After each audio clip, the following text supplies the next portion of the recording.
and the battery status, or do you want to hide that? You might otherwise do those in code, but you can also do them with this GUI environment. So in short, there's a whole lot of options, most of which probably you won't ever have to care about. But just do beware tinkering with those things, because I dare say if you try changing this knob and turning this thing and then forget what you did, it's very easy to break a project because there's so much going on behind the scenes. So look and save, but don't necessarily tinker unless you know what you're trying to do.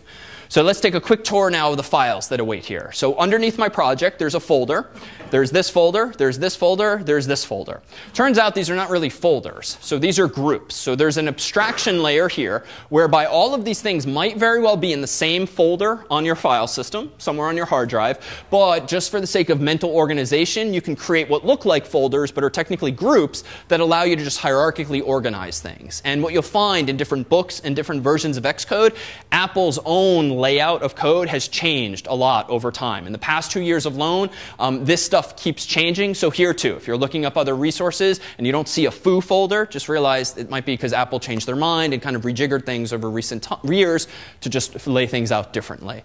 So what's actually in here? So one, here is my main.m file, and that's where the only code of interest actually is. It starts with some boilerplate comments. It plugged in my name because it knows this is my computer. I could define a company name if I want or put anything else up there. I've got the import statement. I've got the function declaration, ns auto release pool, and that's it. Inside of there is nslog, quote unquote, hello world. So before we tease apart what else is in this file, let's go ahead and just run it, iTunes style, up here. Run. Notice that it build succeeded, and voila, at the very bottom right, you have some very esoteric output, but among which is quote-unquote hello world. And there's also stuff there. There's obviously the date and the time, and I forget what some of that is, the process ID perhaps, or something along those lines. It tells you how long it took. So this is the output of this program. Of course, for actual iOS and iPhone apps, we're going to have them popping up in a device or a simulator, but that's all it took to actually write this program. And in fact, let me go back to my mention of Clang. Let me just copy and paste this string. Let me now go into my desktop, into hello Objective-C, hello Objective-C, and here are 3 files, main.m, hello1.1, hello Objective-C.1, and then this PCH file. Here's main.m, the same file Apple gave me for free.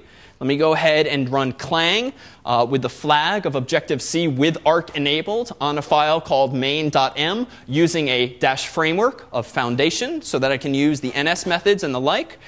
It went ahead and compiled. If I do ls again, notice I now have a.out, voila. So realize there's no magic with the IDE. It's just hiding some of the details with which you're probably familiar from this past fall or a couple of years back.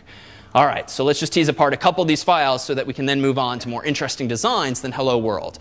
This .1 file you can generally delete, at least for the things we're doing, because it's meant for a man page. If you recall typing man GCC or pulling up the man pages in a Linux environment, same idea. And because we said give me a command line application, I got some of this boilerplate, but I can go ahead and delete. Just beware when you delete, you'll be prompted with things like this. Do you want to remove the reference, which means keep the file, just get it out of this project, or actually delete the file.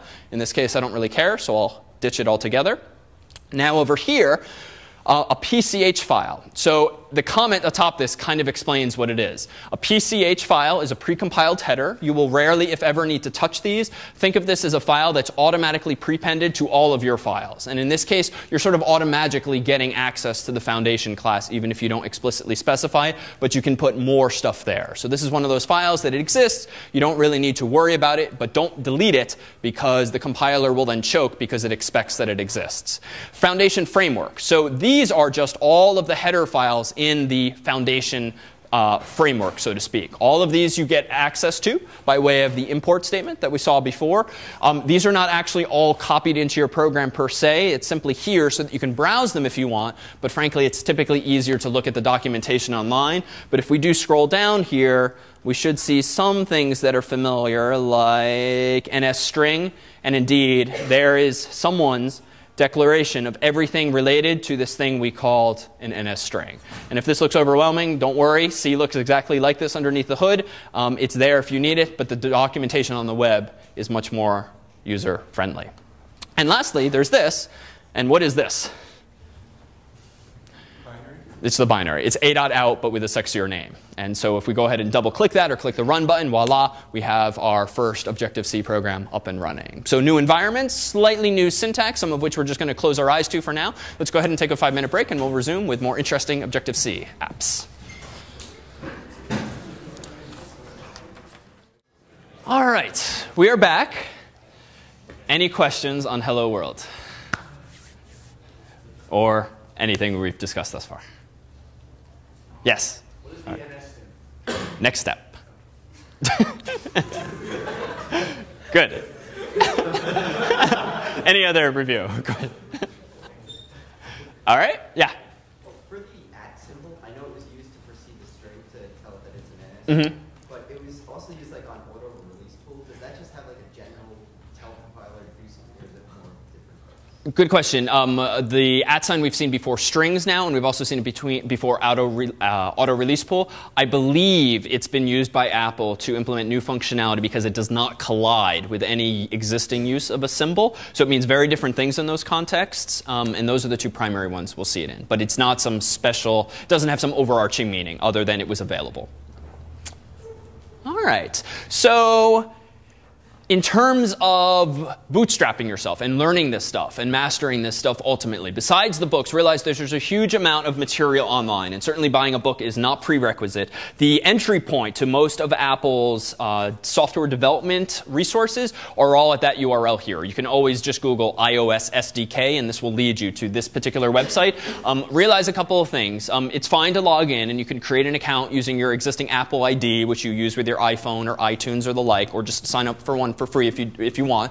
You do not have to pay the $99 or $199 to become a certified Apple developer. What that typically provides you with access to is Xcode and older versions of it, and Snow Leopard compatible versions of it, for instance. It also allows you to install software that you write onto your own phone. As I think I mentioned in the first lecture, Apple has this funny way of making you pay them to install software on the phone you already own, because you essentially need the right kind of encryption keys and the like to do this. However, because we're a class, we do have an academic account, so that so long as you guys provide us with your unique identifiers for your devices, and we'll get to this in a couple of weeks with Project 2, you can install software that you write on your phone for free. The one constraint is you can't then add that software to the App Store. So if you decide at the end of the semester or mid-semester that you want to try selling or giving your app away for free on the App Store, that's totally fine. You own the software, not the course, but at that point you'll have to pay at least the $99 fee in order to do so. So just realize that. In terms of finding stuff here, this is frankly where I think things get overwhelming. I never really learned this stuff well by navigating Apple's website. There is a lot of sample code. There's a lot of tutorials, but they're sort of, at least for my brain, all over the place. So to be honest, Google is your friend. So like if you look up NS string reference, you will then dive deeply right into the documentation, which generally looks like this. So it's actually quite good. Once you get to what you're looking for, like something like this, it's actually modeled similar in spirit to like PHP.NET, whose documentation I think in general is great. Similar in spirit to a man page, but a little certainly more web-friendly. So what you'll see here in the NS string class, and we'll tease apart some of the syntax here soon. You see what its parent class, if any, is. If you're coming from the world of Java from high school, recall that there's the object superclass from which everything descends. So there's some hierarchy built in automatically to Objective-C. Notice that there's these protocols here, conforms to these various things, but we'll talk briefly about those this week and next, and we'll see them more over time. And then there's just links to related resources. And then if we start scrolling down, the overview is generally helpful if you want to understand what the class is. Let me keep scrolling,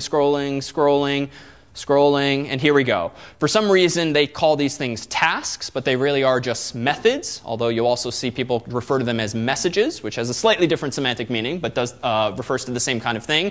And believe it or not, these are all of the various methods that are associated with the string class. So if you thought of all of our getters and setters were a lot earlier, well, welcome to the NS string class. Now, frankly, this is the sort of thing where odds are you won't need most of these, and you probably shouldn't shouldn't care that most of these exist. But much like PHP, which tends to have the kitchen sink of methods and functions, so does Objective-C have a huge amount of functionality built in, for better or for worse. So typically Googling around, consulting Stack Overflow, consulting a book, or just reading through the documentation should often be your first approach to figuring out whether some function or method exists. So as for these minus signs and plus signs, which we saw briefly up here, these actually have special meaning, which we'll get to in just a moment.